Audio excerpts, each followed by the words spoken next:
Hello, everyone, or as we say here in China, Da Jia Hao. I think that's correct. So, first off, yep, Aquaman is officially the highest grossing DC extended universe movie to date. Um, okay, so thanks to massive love from the international box office, Aquaman is now officially top dog in the DC extended universe. As of this weekend, director James Wan's movie will pass $900 million worldwide.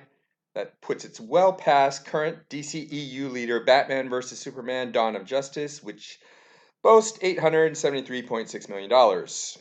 And goes on to say this is only the global total, not the domestic total. Domestically, Wonder Woman is still king or queen if you want it. You can look at the totals here for the worldwide. Aquaman at 887.6 million. It'll cross $900 million. This is a little old, not completely up to date, but it'll cross $900 million sometime this weekend. But it's currently listed at $887.6 million here. Domestic total 238 million. So just past Batman v Superman, which was at 873 million, and then Wonder Woman was number 3, 821 million. But domestically, it's still number 5, but of course, it's only been out about, I think that this will be its third weekend. So, hasn't been out very long. I'm pretty sure it'll pass Batman v Superman to be at least number 2 domestically, and if it does that, it will almost certainly cross the $1 billion mark. But it's running a little behind Wonder Woman at the moment. Wonder Woman's 15-day total was 244 million. Aquaman's is 238 million. Again, okay, a little outdated. Let me try and refresh this, see if this has changed yet. Nope, still 15-day total. Okay, so maybe it's caught up. I'm not sure. But, Wonder Woman had really great legs, both figuratively and literally. And I'm sure Aquaman will also have really great legs. It's a really, really great movie. I actually liked it a lot better than Wonder Woman. I actually didn't like Wonder Woman that much. It was okay. A lot better than the Justice League, or even better than Batman v Superman. But yeah, when I saw this article, I talked about this in my last video. It kind of pisses me off. It's just so puzzling how Warner Brothers can take kind of a joke of a character like Aquaman and turn it into this massive success, and then they totally screw up Superman and Batman. I mean, I think, does it say somewhere? Man, I remember I read somewhere, maybe it wasn't, I guess it wasn't here, that Aquaman was once just like a big punchline for people. And now here he is. He's king of the DCEU box office. But I think that's in large part to James Wan, just an incredibly talented director. He also directed the highest grossing Fast and Furious movie and the first Saw movie. And speaking of James Wan and Saw, apparently James Wan was being interviewed about Aquaman recently. And he reacted to this crazy theory that's been around apparently since 2014 that says that Kevin McAllister from the Home Alone movie is in reality Jigsaw. Okay. So when I first heard about this theory, I mean, I don't know a lot about this theory because it's just so ridiculous. I've never even bothered to really look into it too much, but this article here says, on the surface, this theory just seems ridiculous. Yes, true. Jigsaw has his own backstory, along with a name that is definitely not Kevin McAllister. And then this paragraph kind of goes on and gives reasons why maybe it's not so ridiculous.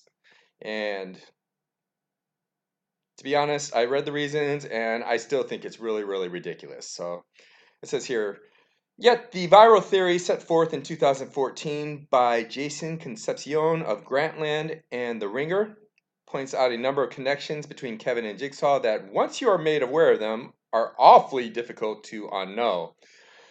Okay, so here are the reasons why we should believe that Kevin from Home Alone is Jigsaw. They have comparable appearances: blonde hair, blue eyes, similar jawlines. Uh, okay. They share a penchant for Rube Goldbergian. I'm not sure if this is a hard G or soft G, but I'm going to say Goldbergian. Roadrunner versus Coyote devices. The crude traps Kevin sets for the wet bandits in Home Alone are eerily similar, okay, to the torture contraptions Jigsaw uses through the Saw series. I think that's a bit of a stretch. And then there's the shared fixation with basements. Kevin hallucinates in the lower reaches of his family's home, mistaking a furnace for a monster, an obviously scarring childhood fear that could also help explain the design and location of some of Jigsaw's torture. The last connection is made all the more terrifying by the fact that a Jigsaw-like clown mask appears in the basement of Kevin's family home too. I don't really think that looks very much like Jigsaw. Again, after I I mean, I don't think this is a strong enough evidence for any sane, logical person to believe that Kevin from Home Alone is Jigsaw from the Saw movies. And but anyway, let's see. Um, what's his name? James Wan recently commented on the theory. So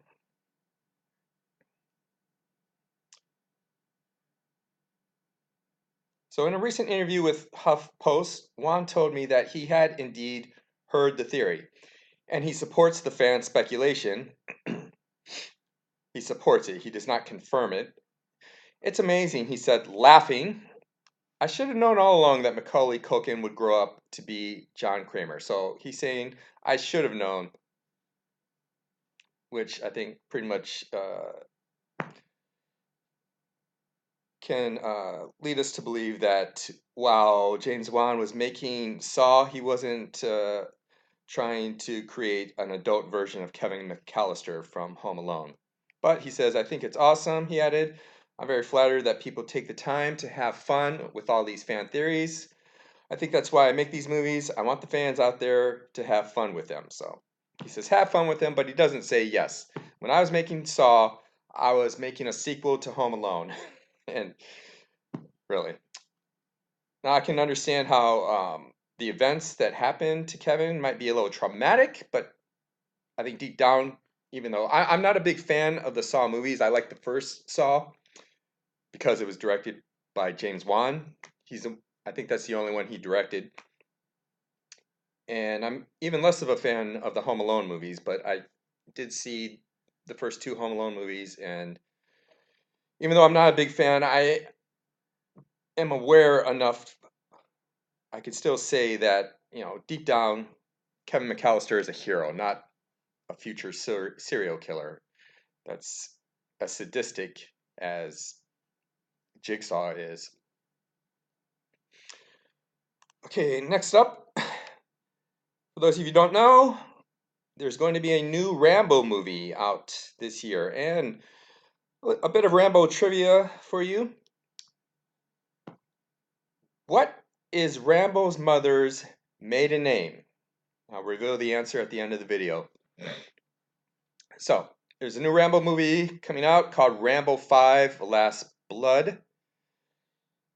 Here's the poster. Looks pretty cool, and I gotta say, I have serious doubts about this movie. I mean, the last one came out 11 years ago and didn't do that very good at the box office. I mean, it made over $100 million globally, but only I think 42 million domestically. And it was actually a good movie, I thought, but doesn't seem like people are really dying to see more of this character. I mean, I'm gonna watch it, and I hope it's good, but I can't imagine it being very successful. And I don't know if I mentioned, I do like this subtitle a lot, Last Blood. And apparently, so the story is Rambo is working on a ranch in Arizona. At the end of the last movie, we saw him moving from Thailand to Arizona. And so I guess he's been there ever since the last movie. That was 11 years ago. And so, even though he's in his 70s, I'm guessing since Stallone is 72 now, he's still working, hasn't retired yet, is working on a ranch. Pretty tough work for a 72-year-old, even one as tough as Rambo. And then I think his friend's daughter gets kidnapped by the Mexican cartel. And with the help of this reporter who is of Mexican descent, who is also the girl's half stepsister. The two of them run off to rescue her. And I mean, again, it might be a good movie, but even if it's a good movie, the last one was pretty good and wasn't very successful. And so this is the cast. This is going to be the reporter. I mean, the cast doesn't look very impressive. I don't recognize any of these people. I looked up this girl, Paz Vega. I've never heard of her. I guess she was in Spanglish with Adam Sandler. Never saw it, but I saw her filmography on Wikipedia. And she's primarily a Mexican actress making Mexican language movies. And yeah, so this is her filmography. It's almost all in Spanish. Here's her with Morgan Freeman. She looks pretty good there, but it's not such a great picture. But so they've been talking about making this movie since the last one came out. I remember at one time this was going to kind of be like a Predator, where Rambo fights space aliens. It was going to have like a science fiction theme to it, and I actually, I actually thought that would be interesting. That I thought that was be the only thing they could possibly do that might allow it to be successful. I'm not saying it would have been successful, but I think that's the only chance it had of really resonating with audiences enough to motivate them to go see the movie. But they decided not to do that. And I remember reading a couple years ago, Stallone decided not to do it. He said he wasn't going to do it. You know, they thought about it for a while, but I guess he decided he got too old. But apparently he changed his mind again. I think after Creed came out. Before Creed came out, I might be wrong, but but I'm pretty sure that between Creed, it was after Creed came out, he changed his mind and decided to go ahead and make Rambo 5. Okay, and here's some images that were just released recently. So it'll be coming out this year in the fall. It just wrapped up shooting last month, and here are some other images that were released earlier where he's like looking like a cowboy, and like what it says here. If you didn't know that Sylvester Stallone was filming Rambo 5, you'd have to think that it was a look from an entirely different movie. Yes, I definitely agree with that. If I saw this, even if I mean, I knew that Rambo 5 was coming out, but even if I saw this picture, I probably wouldn't have thought it was from Rambo 5. But, I mean, if he's working on a ranch, I guess the look makes sense. But again, I really doubt that this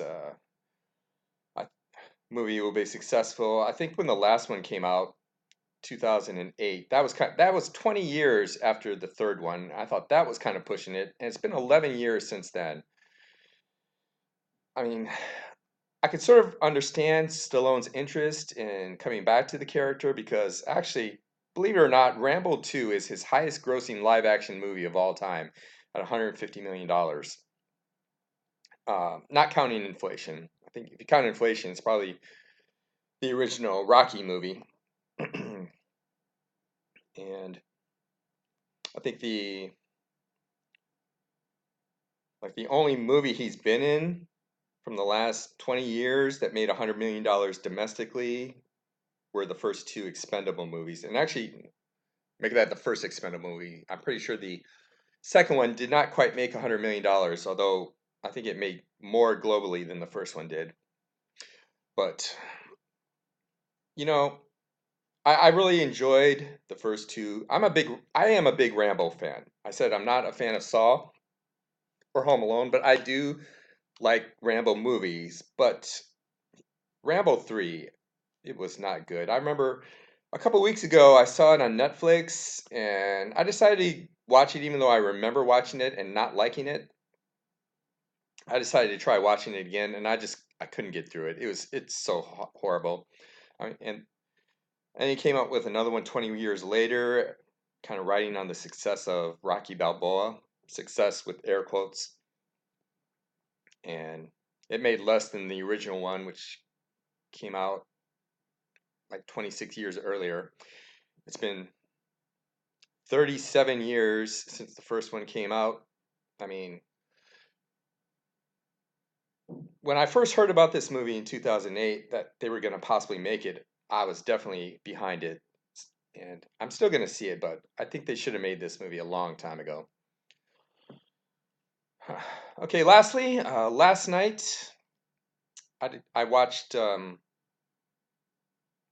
Titan on Netflix. I guess it came out a while ago. It came out in March of 2018, starring Sam Worthington. And didn't like it. It was pretty boring. It wasn't awful, but it had like a really good concept in the movie. It takes place a little bit in the future in 2048. Since Earth is ravaged by population growth, environmental decay, and constant war. And so they decided to try to colonize elsewhere. And they decided that Titan, the moon on Saturn, is the best choice. But even though it's the most Earth-like place in our solar system, it's still not suitable enough for humans to live. So instead of trying to make Titan more suitable to live, they're trying to advance humans and kind of do like a super soldier serum of like Captain America and make humans more advanced so that they can handle the harsh environment of Titan. And I thought it was going to be um, like a science fiction action adventure movie. It had a similar theme to Avatar. I thought it would be more like that, but it was actually more of a horror movie. It even says here it's a drab, rudderless movie that calls on its star to splice some life into the reanimated DNA of more thoughtful, original fare like The Fly. It did have a lot in common with The Fly. I didn't really think about that until after I read this, or Annihilation. Sadly, Worthington isn't up to the task, and the experiment eventually goes haywire. Now, yeah, I was really disappointed in this movie because Worthington, he did another project for Netflix. It wasn't a movie, it was a miniseries called Manhunter. It talks about, he plays the guy who's basically responsible for capturing Ted Kaczynski. I think it's an 8 episode miniseries, and it was really, really good. Um, I watched it, I think within 2 or 3 days, and then like a week after I watched it again in like 2 days. And you can see here on Rotten Tomatoes, it has a 93% approval rating. So I definitely recommend watching that. And Also, if you haven't seen Aquaman, go out and see it. It is a great, great movie. Definitely deserves to be king of the box office. Forgot to mention that earlier. Okay, that'll just about do it. Before we end, as far as what is John Rambo's mother's maiden name? And the answer is Drago. I'm not sure where it is here. Yes. Um, his mother's maiden name was Drago. Oh, here it is. Marie Drago. Interesting. Now, it was never revealed in the movies, but apparently it says this in the book that Rambo was based on. And I'm not sure if that's where he got the name for Ivan Drago or if that was just a coincidence. I'm guessing probably Stallone did read the book, and when he was making Rocky 4, he probably got the name from here. But so there you have it. That'll do it for today. Hope you all have a great weekend, and if you haven't seen Aquaman, hope you go see it, and I know you will love it.